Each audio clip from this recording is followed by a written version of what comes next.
नमस्कार, मैं हूं अमित कुमार पालित। दोपहर के 12 बज रहे हैं और वक्त हो गया है प्रहार का। बात करेंगे देश के कई शहरों में पेपर लीक, एग्जाम में गड़बड़ी और अपनी डिमांडों को लेकर हो रहे छात्रों के और पेरेंट्स के प्रोटेस्ट की। रायपुर में बीएससी एग्रीकल्चर पेपर लीक के मामले को लेकर बड़ा हंगामा हो रहा है। इस मामले में कई बड़े खुलासे भी हुए हैं। एक एक डिटेल आपको हम देंगे, लेकिन इसके अलावा एमपी के भोपाल में शिक्षक अभ्यर्थी 3 दिनों से धरने पर बैठे हुए हैं। वहां से भी ग्राउंड रिपोर्ट आपको दिखाएंगे। बिहार के नालंदा में छात्रों का गुस्सा भी फूटा। ये पूरी खबर आपको बताएंगे कि क्यों फूटा।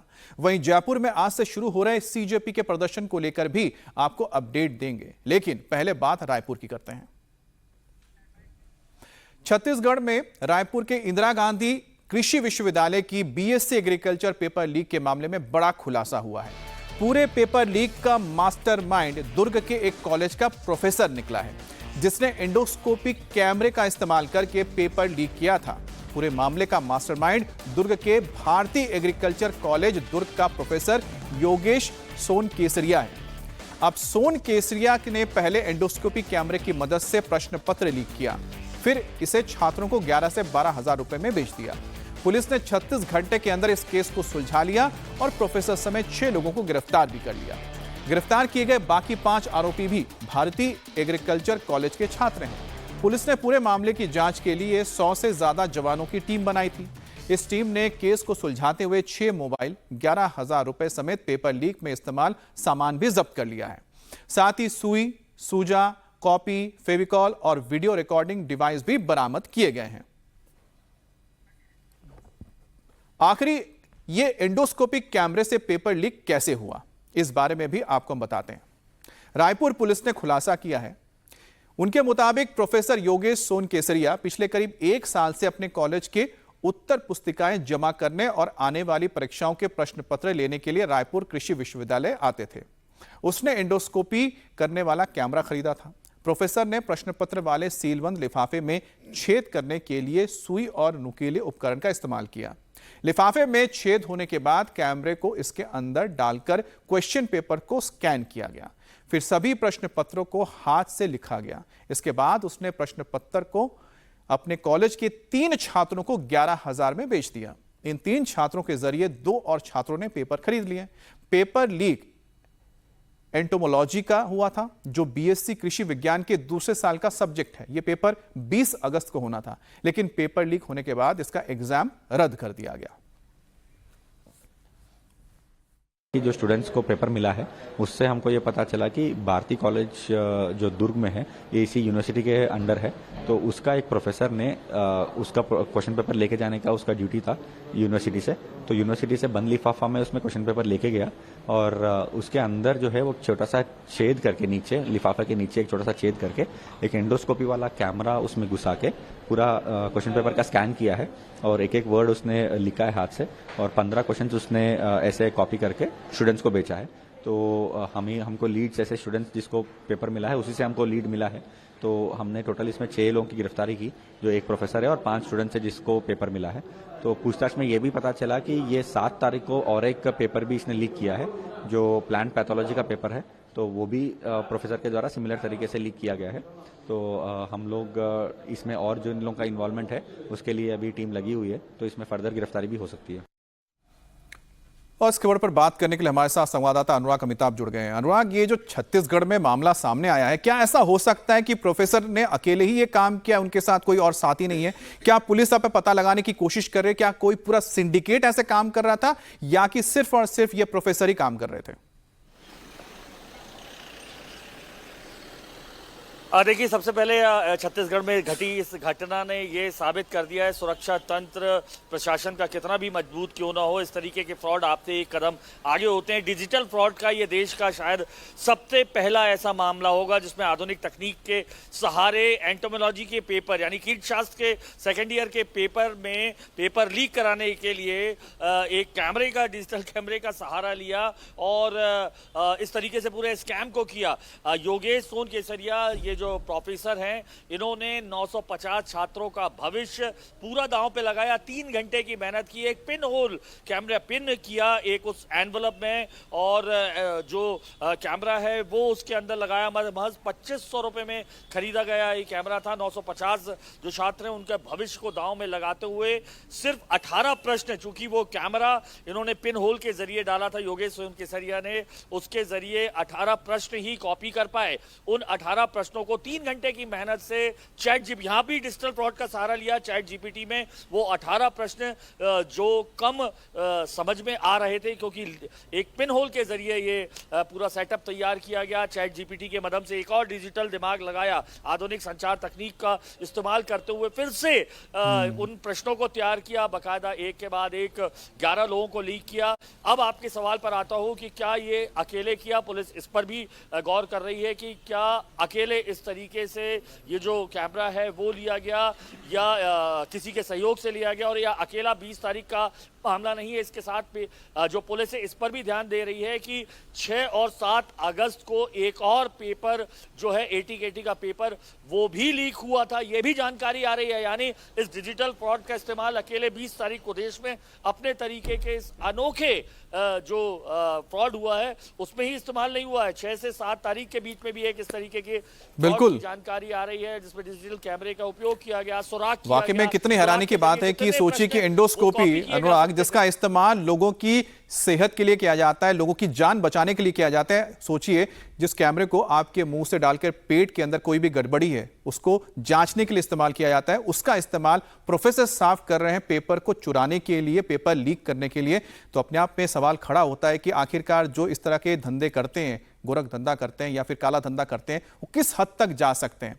आगे हम बात करेंगे भोपाल की ही, क्योंकि भोपाल में धरने की शुरुआत हुई है। भोपाल के नीलम पार्क में शिक्षक भर्ती के अभ्यर्थियों का धरना जारी है। अलग अलग जिलों से आए अभ्यर्थी 21 अगस्त से धरने पर हैं। महिलाएं अपने छोटे बच्चों के साथ धरने पर बैठी हैं। वर्ग 2 माध्यमिक, वर्ग 3 प्राथमिक शिक्षक भर्ती 2025 के पद बढ़ाने की मांग को लेकर यह धरना दिया जा रहा है। अभ्यर्थियों की प्रमुख मांग है कि वर्ग 3 में कुल 25,000 पद करने की है। इसके लिए पूर्व स्वीकृत पदों के साथ नए खाली पद शामिल करके दूसरी काउंसलिंग कराने की मांग की जा रही है। वहीं वर्ग 2 में हर विषय में करीब 3,000 पद बढ़ाने और बढ़े हुए पदों के साथ दूसरी काउंसलिंग कराने की यह मांग हो रही है। एक अभ्यर्थी नरेंद्र राजपूत 21 अगस्त रात 12 बजे से भूख हड़ताल पर है। एमपी के शिक्षक भर्ती के अभ्यर्थी की मांग को लेकर नवंबर 2025 में अलग अलग फेज में आंदोलन कर रहे हैं।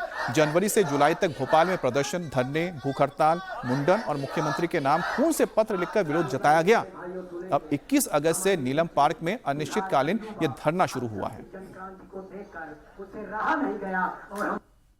देश में जैन जी और जैन अल्फा अपनी अपनी मांगों को लेकर सड़कों पर है, आंदोलन कर रहे हैं। लेकिन मध्य प्रदेश की राजधानी भोपाल में बीते 2 दिनों से जैन जी के साथ जैन मिलेनियल भी जो है वो प्रदर्शन कर रहे हैं, मांगों को लेकर सड़क पर हैं।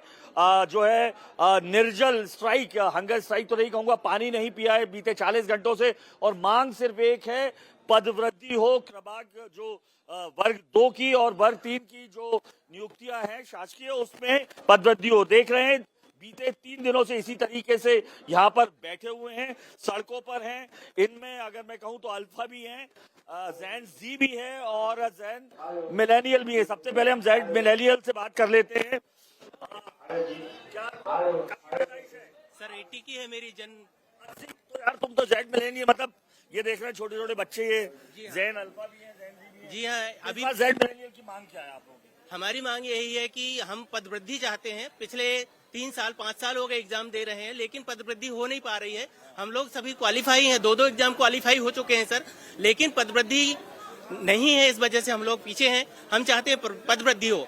अच्छा, तो ये आपने क्वालिफाई, आप पास हुए हैं, लेकिन जरूरी नहीं है ना नियुक्ति मिले सरकार का? जी हाँ, मैंने 3 एग्जाम क्लियर किया हुआ, पात्रता परीक्षा भी की है, 97 मार्क्स है मेरे, और अभी भी मेरे 87 परसेंटाइल है, जो कि मैंने चयन परीक्षा भी दिया हुआ। चयन परीक्षा होने के बाद भी मैं बैठा हूँ क्योंकि पद नहीं है। अल्प पद होने की वजह से हम लोग सब यहाँ हड़ताल पर हैं। एक मेरे छोटे भाई जो हैं वो भूख हड़ताल पर बैठे हैं। पिछले 24 घंटे से उन्होंने जल तक ग्रहण नहीं किया है। मैं चाहता हूँ कि सीएम साहब कम से कम कुछ नहीं तो वर्चुअल मीटिंग में हम लोगों के बीच आके हम हमारे छोटे भाई को आश्वासन तो दें कि भाई आप बैठे हो, हम पदवृद्धि करने के लिए तैयार हैं, हम ये चाहते हैं। और भी लोगों से यहाँ कुछ बहनी, क्या बोलना चाहेंगे आप लोग? तमाम लाडलियां बैठी हुई हैं यहाँ पे। कब एग्जाम दिया था? 2025 में। हाँ, 2025 में 2022 में नोटिफिकेशन निकला था प्री वर्ग 2 के लिए कितनी पोस्ट थी? 8,000। नहीं सर, 4000 पोस्ट 8,000 पोस्ट थी वर्ग 2 के लिए, वर्ग 3 के लिए करीबन 13,000। हर सब्जेक्ट में सर, किसी में 500 पद दिए, हर सब्जेक्ट में अलग अलग पद थे, किसी में 500 पद दिए, किसी में 300 दिए। तो हमें तो पदवृद्धि चाहिए, हमारे मतलब अच्छे परसेंटाइल है, 99 परसेंटाइल है, फिर भी हमारा सिलेक्शन नहीं हुआ। तो आप पद बढ़ा दीजिए तो हमारा सिलेक्शन हो जाए। कितने कितने पद चाहते, कितने पद चाहते? सर हम लोग चाहते कि वर्ग 3 में जो वर्तमान पद दिए थे उनको बढ़ाकर 13,000 दिए थे, ठीक है। वर्ग 2 में 8,000 दिए थे। हाँ, वर्ग 2 में जो 10,000 दिए थे, लेकिन वही जो पद आए थे 2022 में नोटिफिकेशन आया था, 2023 में प्री एग्जाम हुआ था, इसके बाद 2025 में जो है वो मेंस परीक्षा ली गई थी, और इसके बाद जो है वो नाम मात्र के पदों पर ही भर्तियां की गई थी, जबकि स्कूलों में जो है वो 1.5 लाख के आसपास पद जो है वो खाली है। हाँ, खाली है। अभी भर्तियां तो आप ये समझ लो सर कि नाम मात्र पदों पर ही हो रही है। 6-7 हजार पे 6,800 भर्तियां भी हुई हैं सर। 6,800 भर्तियां हुई हैं, सारे पद खाली पड़े हैं। 2025 में जब एग्जाम दिए थे वर्ग 2 के लिए कितनी थी? नहीं, वर्ग 2 के लिए 8,000 भर्ती और वर्ग 3 के लिए 15,000 भर्तियां निकली थी, लेकिन इनमें 15 और 8 आपके हिसाब से कितने हुए? 23 हो गए। और भर्ती कितनी थी? सर भर्तियां तो 1.5 लाख पद अभी भी। उन्होंने दिया कितनी लोग? उन्होंने लोगों को दिए 4,000 वर्ग 2 में और 6,000 वर्ग 3 में दिए, बाकी सारे पद खाली हैं। तो अब आप कितने चाहते हो? हम चाहते हैं हर विषय वर्ग 2 में 3-3 हजार, वर्ग 3 में 25,000 पद वृद्धि चाहते हैं। शासन हमारी मांगों को मान ले। कितने दिनों से बैठे हो यहाँ? हम 3 दिन से बैठे और हमारा साथी आमरण अनशन की स्थिति में बैठा हुआ, पानी तक नहीं पी रहा 48 घंटे से। अगर क्या करोगे? और अभी तो ऐसे बैठे हुए। सर हम तो यही करेंगे, अगर आज हमारा नरेंद्र भाई भूख हड़ताल में बैठा है, 4 दिनों से बिना पानी के बैठा है, तो कल से हम लाडली बहना भी भूख हड़ताल में बैठेंगी बस। और हमसे भी यही मांगे, अगर हमको रक्षाबंधन के पहले पदवृद्धि नहीं मिलती, अभी तक तो हमारा शांति से आंदोलन चल रहा है, इसके बाद हम आक्रामक आंदोलन करेंगे, हम उसमें भी उतर आएंगे। क्या करेंगे? सर हमें इसके लिए जो करना पड़े हम वो करेंगे।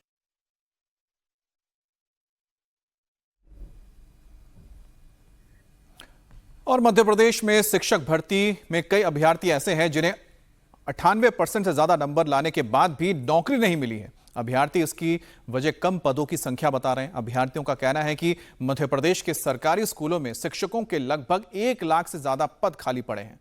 इसके बावजूद सरकार ने हालिया भर्तियों में केवल 13,000 के आसपास ही वैकेंसी दी है।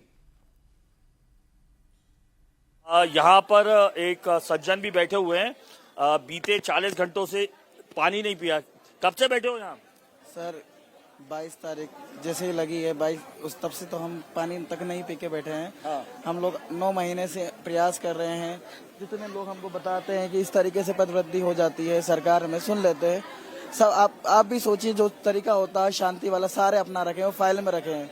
डेलीगेशन भेजा है, आंदोलन किए हैं, रोड जाम किए, सरकार समझ ही नहीं रही थी। अंत में आके हमने पानी छोड़ा है, और हमारे उस साथी के लिए पानी छोड़ा है जो दिल्ली अपने पिताजी का कैंसर का इलाज करा रहा है। वो कह रहा है कि हमारे पद वृद्धि में सिलेक्शन हो जाएगा। उस साथी के पिताजी को क्या जवाब देंगे आप?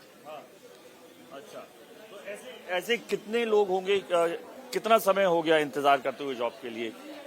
समय तो बहुत हो गया।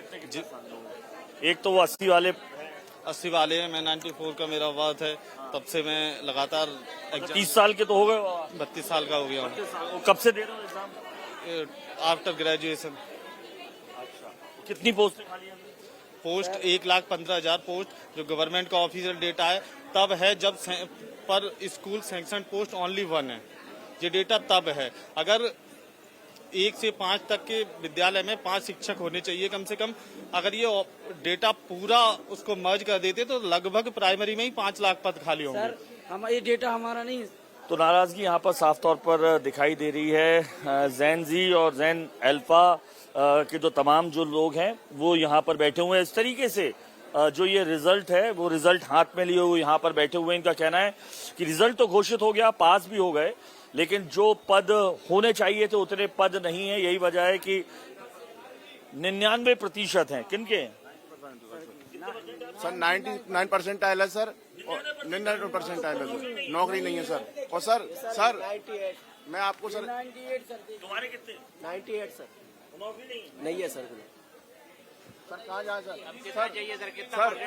सर मैं आपके माध्यम नितिन सेवारे सर मेरे 99% आए ना सर जी, मेरे रिजल्ट है मेरे, नौकरी नहीं मिली सर। किसको है फिर सर वो सर मैं आपको बता रहा हूँ ना क्या है, पदों को दिखाया जाता है 5000, भर्ती की जाती है 2500 पे, उसमें से भी सर आरक्षण में बढ़ जाती है। हम आरक्षण विरोधी नहीं है सर, आप देखेंगे प्रत्येक कैटेगरी में 8-8, 10-10 लड़के 8 साल बाद लग रहे हैं सर। आप हर साल डीएड बीएड करा रहे हैं 1.5 लाख 2-2 लाख बच्चों से लेके, और पद के नाम पे सर 8 साल में 5 साल में भर्ती कर रहे हो आप सर, कैसे रोजगार मिलेगा? मेरा नाम राजेंद्र धनगर है सर, 98% आए सर मेरे, फिर भी नहीं हुआ सर। सोशल साइंस से है सर, और एन मौके पर 2% है, 99.4% है। अगर ये पद ही नहीं, मतलब जो भी सिलेक्टेड हुए उनके भी इतने ही होंगे, उनको भी इतने होंगे। हाँ, उनके 99%, उनसे कोई दिक्कत नहीं है, वो भी मुझे कोई दिक्कत नहीं है, बहुत सही है। लेकिन ये कहना है कि जो आपको नहीं मिल रहा तो वो पद बढ़ा दिए जाए, क्योंकि 1 लाख खाली। ऐसी बात नहीं है कि हम लोग आज से बैठे हैं, जिस दिन नोटिफिकेशन आया था उस दिन से हम लोग कह रहे थे कि पद संख्या बढ़ाई जाए। अब मध्य प्रदेश के बाद हम बात करते हैं बिहार के नालंदा की, जहां पर Gautam institute of nursing and paramedical college में शनिवार को छात्रों का गुस्सा फूट पड़ा। एग्जाम रिजल्ट में गड़बड़ी, पढ़ाई ना होने और अवैध रूप से मोटी फीस वसूलने के गंभीर आरोपों को लेकर सैकड़ों के छात्र छात्राओं ने कॉलेज परिसर में जमकर बवाल काटा। इस दौरान सीसीटीवी कैमरे, बेंच, डेस्क, टीवी, प्रिंटर, दूसरी कीमती सामानों को तहस नहस कर दिया गया। छात्रों का आरोप है कि रिजल्ट में धांधली हुई है। 85% छात्र फेल हो गए हैं। पढ़ने वाले छात्रों को भी थ्योरी और प्रैक्टिकल में बहुत कम नंबर मिले हैं। बी फार्मा और अन्य कोर्स के छात्रों का गंभीर आरोप है कि कॉलेज प्रबंधन ने एग्जाम सेंटर परीक्षा मैनेज कराने के नाम पर प्रति छात्र 80,000 तक की अतिरिक्त अवैध वसूली की है और इसकी कोई रसीद तक नहीं दी गई है। हंगामे के दौरान हाथापाई की तस्वीर सामने आई है। सूचना मिलते ही मौके पर 3 थाने की पुलिस पहुंची और बहुत मुश्किल से हालात को संभाला। पूरा सबका गंदा रिजल्ट आया है, ठीक है। मतलब उतना पढ़ने वाला का किसी में 86 आ रहा है तो किसी मार्क्स में 4 नंबर दे रहा है, 2 नंबर दे रहा है, 0.5 दे रहा है। इतना तो बेवकूफ़ यहाँ का कोई स्टूडेंट नहीं है। किसकी लापरवाही सामने है? यहाँ रिजल्ट का है प्लस में, जहाँ से यूनिवर्सिटी से आ रहा है, ठीक है। और यहाँ बिना एग्ज़ाम के जो प्रैक्टिकल दिया गया है, किसी को 16 नंबर दिया, किसी को 15 नंबर दिया, किसी को 20 या 25 किया है। और क्लास में टीचर पढ़ा नहीं रहा है, कभी 2 क्लास होता है उसके बाद नहीं होता। स्टूडेंट को फेल भी कर दिया गया, फेल भी कर दिया, पढ़ाई नहीं हो रहा इसीलिए फेल हो रहा है। तो कौन सब्जेक्ट में है, कौन सी पढ़ाई में फेल किया गया है? बहुत सब्जेक्ट तो बहुत सारा है, उसमें सारे में फेल है। कोई एनाटॉमी में फेल है, कोई सोशियोलॉजी में फेल है। और खबर जयपुर से है, जहां पर आज सीजेपी नेताओं ने धरने की धमकी दी है। इसके बाद जयपुर में सुरक्षा बढ़ा दी गई है। 2 दिन पहले अपने ऊपर हुए हमले के बाद सीजेपी नेताओं ने पुलिस को आरोपियों के खिलाफ कार्रवाई के लिए 48 घंटे का अल्टीमेटम दिया था, जो आज खत्म हो रहा है। जयपुर के रामपुरा कंवरपुरा गांव में सरकारी स्कूल के निरीक्षण के दौरान सीजेपी कार्यकर्ताओं पर हमला हुआ था। ऐसे में अभिजीत दीपके के स्कूल के सामने धरना देने की चेतावनी को देखते हुए पुलिस ने सुरक्षा बढ़ा दी है। सीजेपी कार्यकर्ताओं ने आज जयपुर के शहीद स्थल पर धरने का कार्यक्रम भी रखा है, लेकिन पुलिस ने फिलहाल धरने की परमिशन नहीं दी है।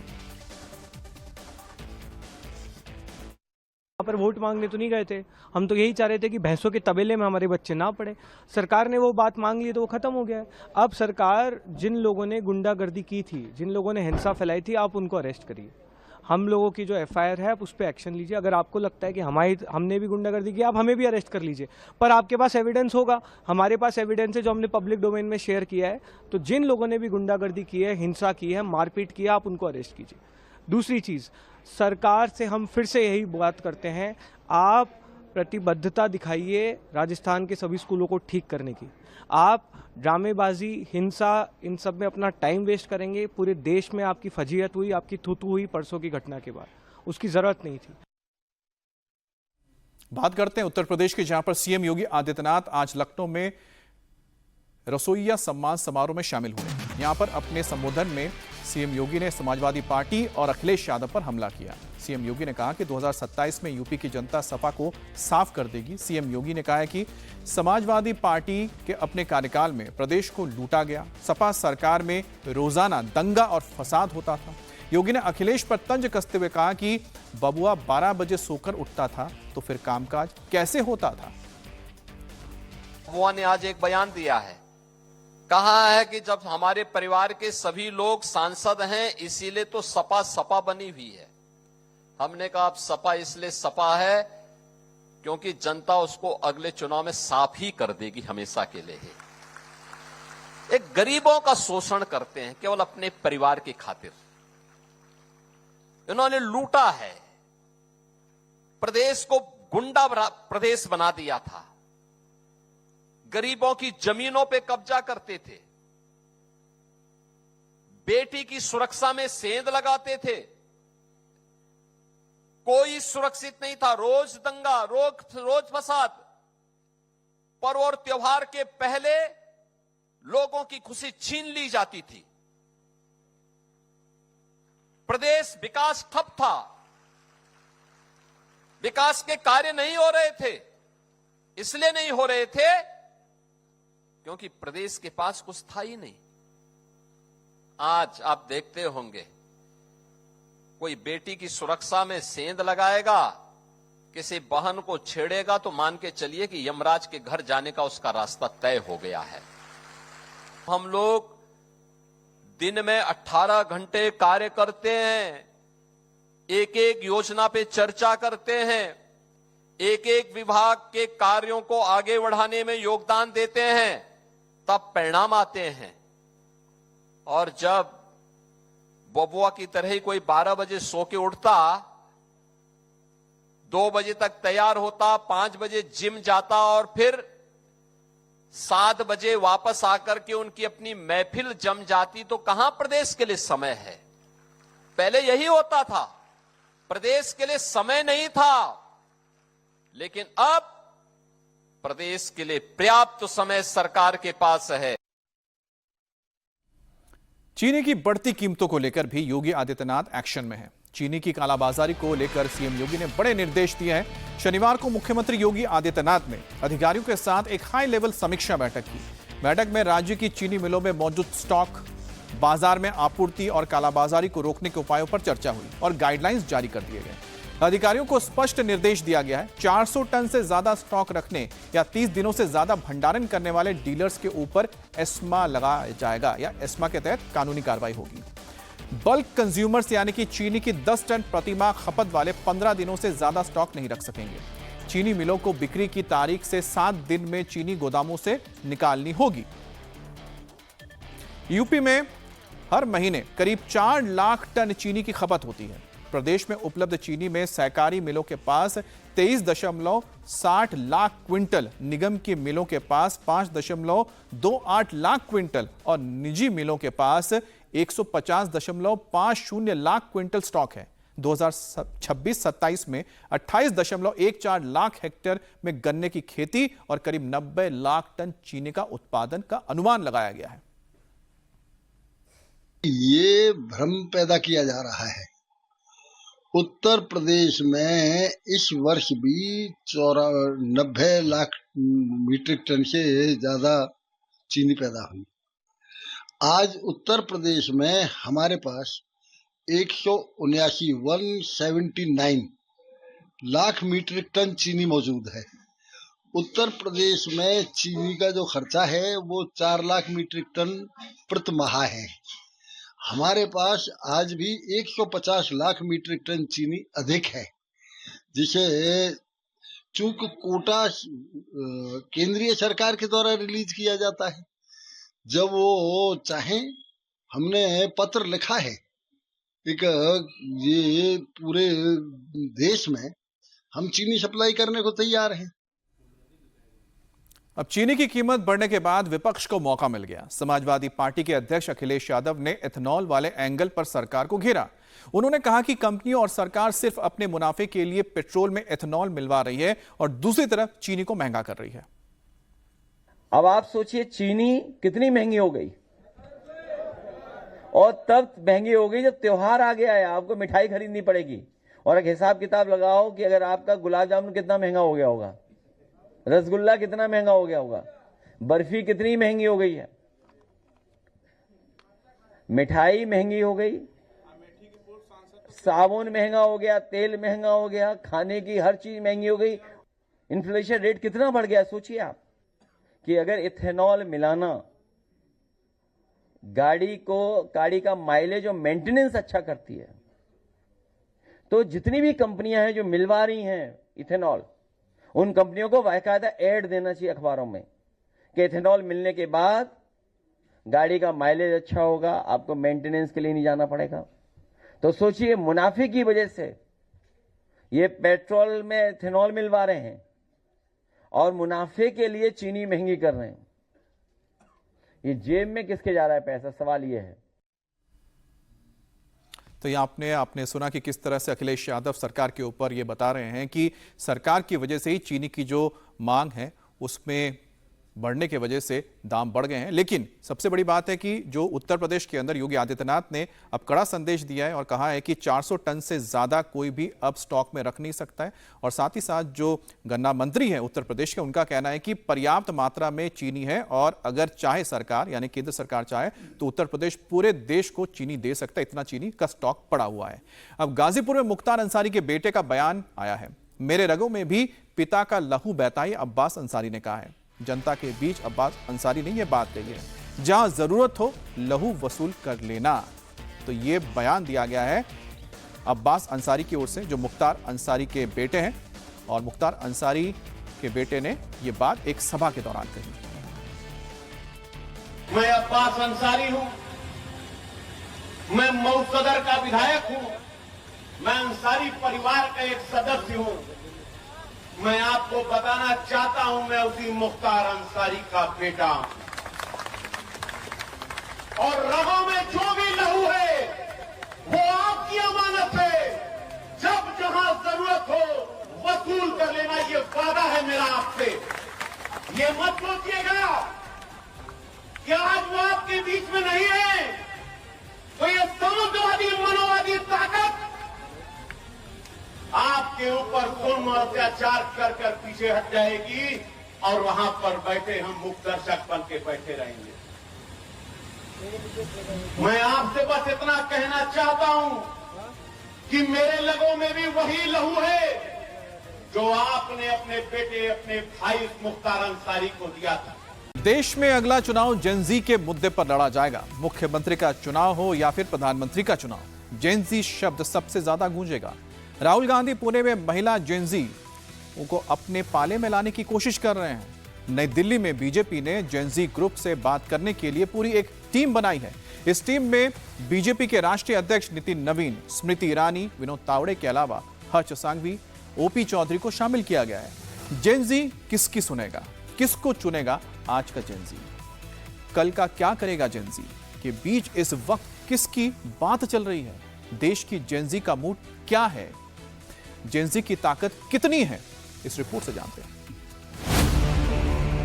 हिंदुस्तान का जो जेन जी 15 से 19 साल का है, 2029 में किसको वोट करेगा?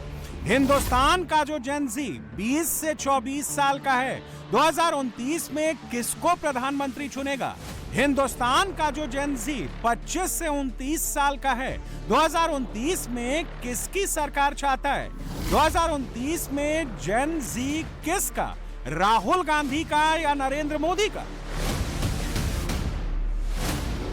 इंडिया प्रोजेक्टेड पॉपुलेशन 2026 के डेटा की माने तो हिंदुस्तान में टोटल प्रोजेक्टेड पॉपुलेशन 142.59 करोड़ हो जाएगी, जिसमें जेन जी करीब 74 करोड़ है। 15 से 19 साल 23.96 करोड़, 16.8%। 20 से 24 साल 24.67 करोड़, 17.3%। 25 से 29 साल 25.24 करोड़, 17.7%। इन आंकड़ों को कसौटी पर रखें तो मोटे तौर पर यह माना जा रहा है कि 2029 के चुनाव में देश का हर चौथा वोटर जेन जी होगा, यानी देश में 25% जेन जी वोटर 2029 के चुनाव में हिस्सा लेंगे। जेन जी की इस ताकत को सारी पॉलिटिकल पार्टियां बहुत ही अच्छे से समझ रही हैं, क्योंकि बात सिर्फ 29 की नहीं है। 27 में भी 7 राज्यों के चुनाव है और 28 में 9 राज्यों के विधानसभा चुनाव है। 29 में लोकसभा का चुनाव है। अभी जो जेन जी तैयार होगा उसका असर 34 में भी होगा, 39 में भी होगा, 2045 में भी होगा, 47 में भी होगा। जेन जी का यही वोट बेस काम करेगा। इसीलिए हर किसी को लग रहा है कि जेन जी के पास जाना चाहिए और जेन जी को करीब लाना चाहिए।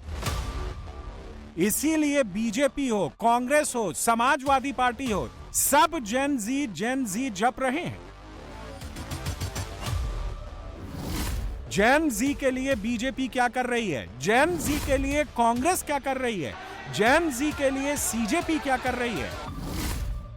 प्रधानमंत्री नरेंद्र मोदी जेन जी के बीच अपनी रीच बढ़ा रहे हैं।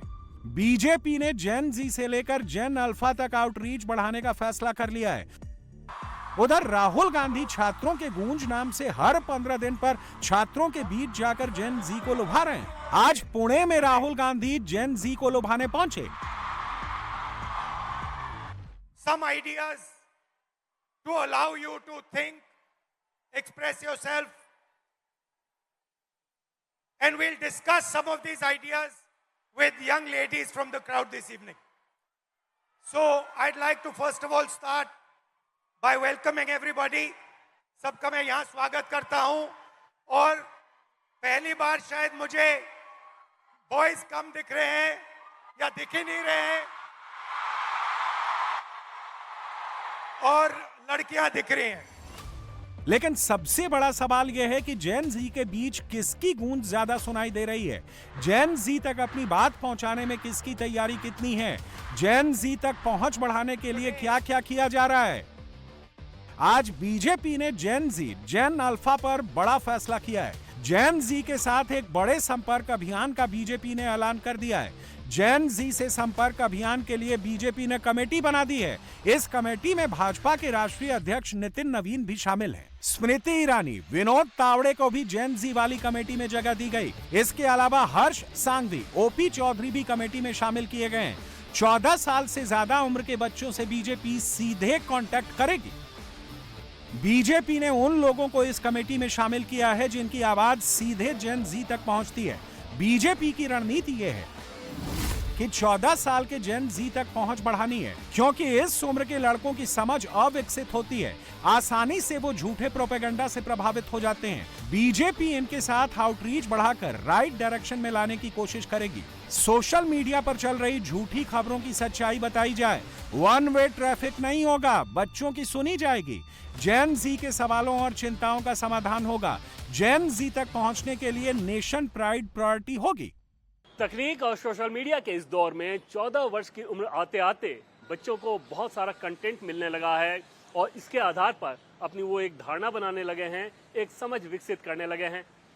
ऐसे में बहुत ज़रूरी है कि उन बच्चों तक एक इंगेजमेंट बढ़ाया जाए, एक कम्युनिकेशन का बेहतर तरीका इस्टेब्लिश किया जाए, जिससे उनके पास सही सामग्री पहुँचे और उसके आधार पर सही समझ और सही सोच विकसित कर सके।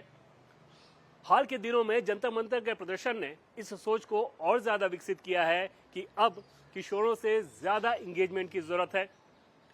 इसी सोच के तहत बीजेपी एक आउटरीच कार्यक्रम शुरू करने जा रही है।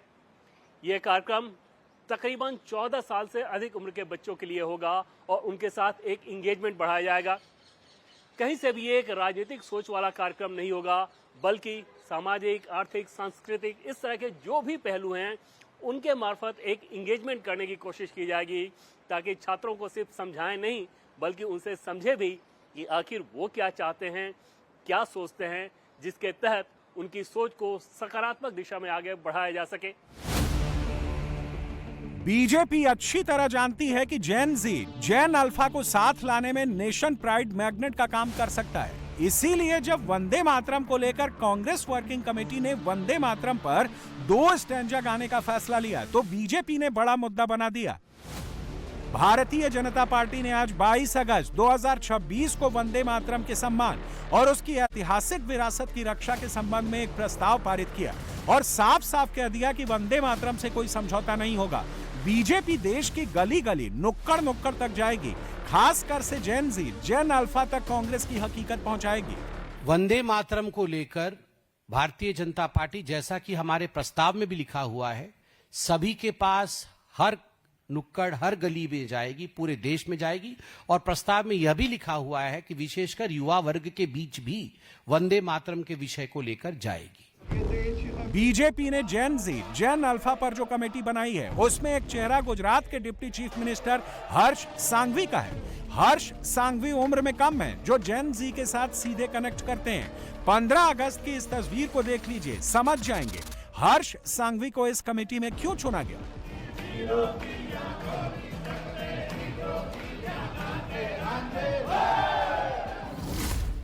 जेन अल्फा को पास लाने के लिए बीजेपी हर्ष सांघवी जैसे लीडर्स को आगे कर रही है। इसी तरह स्मृति ईरानी भी जेन जी के बीच पॉपुलर हैं और जब जेन जी के बीच में जाएंगे तो आसानी से अपनी बात पहुंचाएंगी, क्योंकि बात सिर्फ 27, 28, 29 की नहीं। बीजेपी चाहती है कि जेन जी वोट बेस इतना मजबूत तैयार हो जाए जिसका फायदा 34 से लेकर 2047 तक बीजेपी को हो। सिर्फ बीजेपी ही नहीं, राहुल गांधी भी जेन जी को करीब लाने के लिए नए नए प्रयोग कर रहे हैं। छात्रों की गूंज कार्यक्रम भी राहुल गांधी के इसी प्रयोग का हिस्सा है। पुणे में आज राहुल गांधी ने छात्रों की गूंज कार्यक्रम में नया प्रयोग किया। पुणे में पहली बार केवल जेन जी छात्राओं के लिए छात्रों की गूंज कार्यक्रम आयोजित किया। जेन जी गर्ल्स को अपनी चिंताओं, आकांक्षाओं और मांगों को खुलकर सामने रखने का प्लेटफॉर्म दिया। इससे पहले राहुल गांधी ने कोटा, देहरादून, प्रयागराज में छात्रों की गूंज में लड़के लड़कियों को शामिल किया था, लेकिन इस बार राहुल गांधी जेन जी गर्ल्स को मैसेजिंग करना चाहते हैं।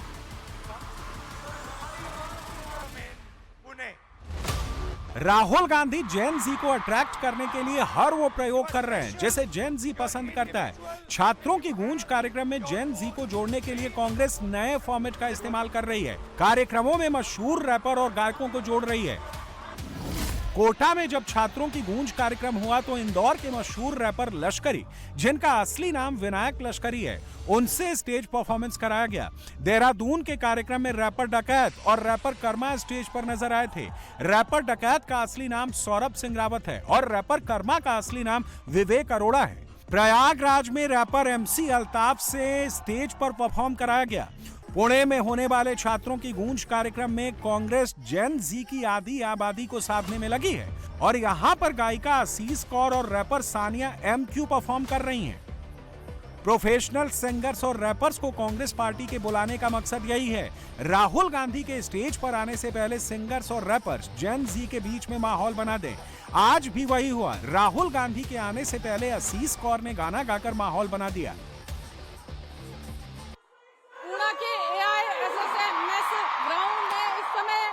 चल रहा है कांग्रेस पार्टी का छात्रों की गूंज कार्यक्रम और इस कार्यक्रम की खास बात यह है कि ये सिर्फ छात्राओं के लिए, महिला जो स्टूडेंट्स हैं उनके लिए, उनको केटर करता हुआ ये कांग्रेस पार्टी का कार्यक्रम है। ये चौथा छात्रों की गूंज कार्यक्रम है जिसका आयोजन महाराष्ट्र के पुणे में कांग्रेस पार्टी की तरफ से किया गया है और एक अनोखे तरह से यहाँ पर स्टेज पर परफॉर्मेंस हमें देखने को मिल रही है। पहला छात्रों की गूंज कार्यक्रम जो है वो कोटा में हुआ था, फिर उसके बाद देहरादून और प्रयागराज में छात्रों की गूंज कार्यक्रम हुए और अब ये छात्रों की गूंज कार्यक्रम यहाँ पर छात्राएं हैं। इससे होता क्या है, जेन जी को जो पसंद है वो मिलता है। उसको लगता है कि ये नेता या लीडर उसको समझ रहा है, इसीलिए आसानी से उसकी बात भी समझ लेता है। कांग्रेस पार्टी वो पार्टी है जिन्होंने इस देश को इंदिरा जी के रूप में पहली महिला पंतप्रधान प्राइम मिनिस्टर दी। कांग्रेस पार्टी न केवल एक मुखौटा जो बीजेपी दिखा रही है, उन्होंने महिलाओं के ऊपर सबसे बड़ा अपमान किया। महिला बिल डिलिमिटेशन से लिंक करके, ये महिलाओं का अपमान था, ये महिलाओं का इंसल्ट था। और भाजपा की जो मेंटालिटी है वो बहुत विकृत है, तुच्छ है महिलाओं के प्रति, क्योंकि जब जब वो डरते हैं वो महिलाओं पे अत्याचार करते हैं, जो हमें पूना के एक हॉस्टल में कल रात को दिखाई दिया।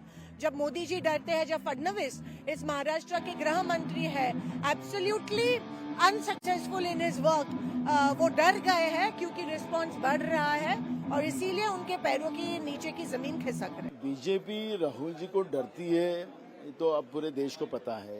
देश के प्रधानमंत्री हो, देश के गृह मंत्री हो, राहुल जी के डर से संसद में भी नहीं आते हैं, जवाब देने को भी तैयार नहीं। और इसलिए राहुल जी का ये प्रोग्राम, यहाँ भी बीजेपी की सरकार है, राहुल जी का यहाँ प्रोग्राम हो रहा है और राहुल जी के प्रोग्राम को डिस्टर्ब करने के लिए कल की रात को अंधेरे में जिस तरह से महिला बच्चों के हॉस्टल में एबीपी के बच्चे घुसाकर बच्चों के बाल नोचे गए, कपड़े फाड़े गए और इसमें बहुत बड़ा वहाँ पे झगड़ा हुआ और उसका परिणाम ऐसा हुआ कि एनयूसीआई के बच्चों के ऊपर और वहाँ के हॉस्टल के बच्चों के ऊपर वहाँ पे एफआईआर दर्ज किया गया, एबीवीपी के बच्चों को नहीं। तो इसका मतलब है कि जानबूझकर इस राहुल जी के प्रोग्राम को डिस्टर्ब करने के लिए ये कोशिश की गई है। कांग्रेस नेता बीजेपी पर आरोप लगा रहे हैं कि पुणे में जेन जी की भीड़ से बीजेपी घबरा रही है, लेकिन मुख्यमंत्री देवेंद्र फडणवीस कह रहे हैं कि इवेंट मैनेजमेंट कर रहे हैं। कोई जेन जी नहीं आ रहा है, कांग्रेस पैसे देकर बुला रही है। राहुल गांधी इनका कार्यक्रम ये मात्र एक इवेंट है। एक इवेंट मैनेजमेंट कंपनी को ये काम दिया गया है। आने वाली जो छात्राएं हैं वो केवल कांग्रेस के जो कॉलेजेस है, जिस कॉलेजेस का मैनेजमेंट कांग्रेस के नेताओं के पास है, वहीं से छात्राएं आए, इस प्रकार से उन्होंने कहा है। और आज तो उनकी पोल खुल गई जिस समय ये ध्यान में आया कि किस प्रकार से इन्फ्लुएंसर्स को पैसे दे रहे, 30-30 हजार रुपए दे रहे और उनको ये कह रहे कि आप आइए और केवल पॉजिटिव दिखाइए, निगेटिव कुछ मत दिखाइए। और साथ साथ इतना ही नहीं, तो ऐसे भी अब मैसेजेस सामने आए हैं कि यहाँ पर बस रखी हुई है, इतने पैसे देंगे, आप 4 बजे से 10 बजे तक वहाँ आइए।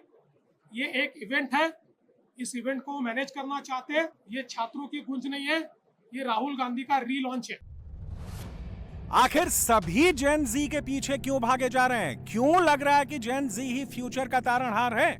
2029 से पहले नरेंद्र मोदी और राहुल गांधी दोनों का सबसे बड़ा इम्तिहान 2027 और 2028 का विधानसभा चुनाव, जिसमें बड़ी ताकत में जेन जी वोटर्स का चंक शामिल होगा। 2027 के चुनाव में जो वोटर 18 साल के हो जाएंगे उसमें यूपी में 21.19%, पंजाब 21.44%, उत्तराखंड 22.18%, गुजरात 23.32%, हिमाचल 21.91%, गोवा 19.60%, मणिपुर 23.74% और 2028 में होने वाले चुनाव में एमपी 27.18% जेन जी वोट देंगे।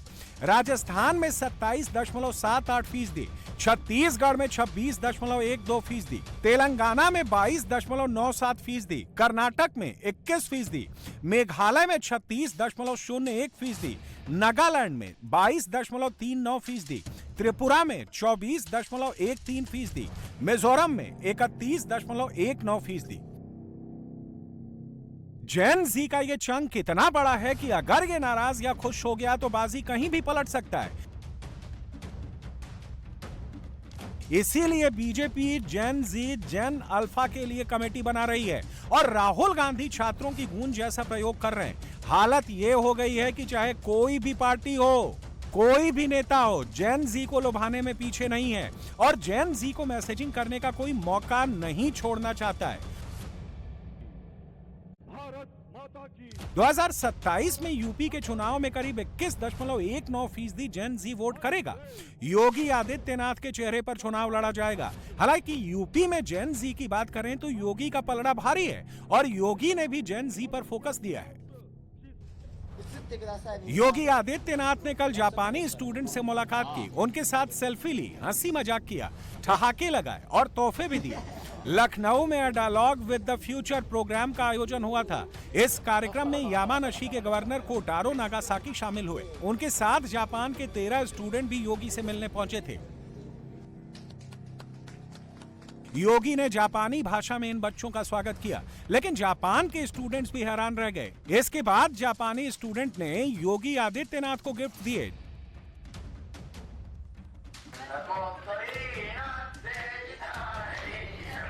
जापानी भाषा में गाना भी सुनाया।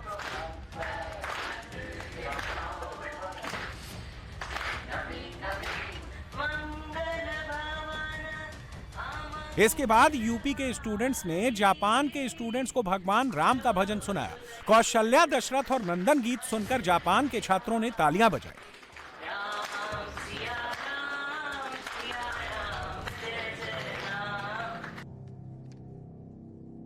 जापान के स्टूडेंट्स ने योगी के साथ सेल्फी ली। योगी ने भी किसी को निराश नहीं किया, हर स्टूडेंट के साथ अलग अलग फोटो भी खिंचवाई। योगी ने जापान और हिंदुस्तान की कल्चरल अहमियत दोनों देशों के बच्चों को समझाई। ये कोई आम तस्वीर नहीं है। हिंदुस्तान का, यूपी का जो जेन जी ये तस्वीर देखेगा वो योगी से सीधे कनेक्ट करेगा और योगी यही मैसेजिंग कर रहे हैं। जेन जी को लेकर बीजेपी कमेटी क्यों बना रही है? क्यों कमेटी में इस बात पर सबसे ज्यादा फोकस किया गया है कि बच्चों को सही बात सही तरीके से समझाई जाए। जो बच्चे सोशल मीडिया के जरिए गलत नैरेटिव बना लेते हैं उन तक सच्चाई पहुंचाई जाए। कुछ दिन पहले योगी ने पार्टीशन का सच बताया और जेन जी को सच सुनाया। ट्रेन की बोगी लाशों से पटी हुई होती थी। रेल की पटरियों में चारों ओर लाश बिछी होती थी। टूटी हुई बैलगाड़ी में कैसे लद करके उस समय आधे वदन कपड़े पहनी हुई माताएं और बहनें निकल रही हैं।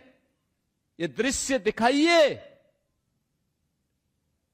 वर्तमान पीढ़ी को, जो आज बहकाने का प्रयास कर रहे हैं ना युवा पीढ़ी को, उनको बताइए ये बहकाने वाले लोग वही हैं जिनके पूर्वजों ने ये त्रासदी भी खिला करके खड़ी की थी देश के सामने। ये वही लोग हैं। और इनका चरित्र देखना हो, सीए के दौरान भी आपने देखा होगा, और दूसरा बांग्लादेश के अंदर हुई हाल ही की घटनाओं में इनकी चुप्पी भी उस ओर इनको फिर से कटघरे में खड़ा करती है। 2027 में यूपी की लड़ाई जेन जी पर क्यों लड़ी जा रही है? अखिलेश यादव को सुन लीजिए, ये भी खुद को जेन जी का लीडर होने का दावा करते हैं। जैसे इन्हें मौका मिला कि यूपी में जेन जी और जेन अल्फा सिस्टम से नाराज होकर प्रोटेस्ट कर रहा है, तुरंत जेन जी जपने लगे। नई पीढ़ी है, जागरूक पीढ़ी है, और नई पीढ़ी है उसमें संकोच नहीं है। अगर गलत है तो गलत है। इसीलिए कभी डॉक्टर राम मनोहर लोहिया जी ने कहा था कि अगर बुराई खत्म करनी है तो बुरे को बुरा कहना पड़ेगा। और कम से कम ये नई पीढ़ी है जो कह रही है कि ये खराब बात है, ये गलत बात है, उनके लिए विकास चाहिए, उनकी चीजें बेहतर हो, सुधरें। यही हमारी आपकी कोशिश होनी चाहिए और हम लोग कोशिश भी यही करते हैं। बीजेपी, कांग्रेस, समाजवादी पार्टी, ये सब जेन जी को अपने पाले में ऐसे ही नहीं करना चाह रहे हैं, क्योंकि आंकड़े कह रहे हैं कि जिधर जेन जी जाता है उधर जीत का रास्ता खुद ब खुद खुल जाता है। ये 2024 लोकसभा चुनाव में यूथ वोटर का डेटा है। 18 से 25 साल के जेन जी ने एनडीए को 46% वोट दिया और इंडिया गठबंधन को 33%। 26 से 35 साल एनडीए 44%, इंडिया 35%। 36 से 35 साल एनडीए 43%, इंडिया 34%। 46 से 55 साल एनडीए 44%, इंडिया 33%। 56 प्लस साल एनडीए 41%, इंडिया 34%। बीजेपी कह रही है कि हम जेन जी के लिए ऐसा कर देंगे, वैसा कर देंगे। राहुल गांधी कह रहे हैं कि हम जेन जी के लिए धरने पर 50 दिनों तक बैठ जाएंगे। अखिलेश यादव अलग दावा कर रहे हैं, लेकिन हो क्या रहा है? जेन जी को समस्याओं से निजात नहीं मिल रही है। नेशनल टेस्टिंग एजेंसी जिसको लेकर इतना बवाल हुआ, आज जयपुर में all India AYUSH post graduate entrance test की परीक्षा थी। Satya Sai PG college transport Nagar केंद्र पर बिजली गुल होने से भारी हंगामा खड़ा हो गया। छात्र अंधेरे में बैठे, 3 छात्राएं बेहोश हो गईं। कहानी बस ये है, बातें तो अच्छी हो रही हैं, सब जेन जी कर रहे हैं, लेकिन जब एग्जाम हो रहा है तो कुछ सुधर नहीं रहा है। सच्चाई तो यह है कि जेन जी सब देख रहा है, चाहे 27 हो, 28 हो, 29 हो। जेन जी जब वोट करेगा तो हर कसौटी पर परखेगा।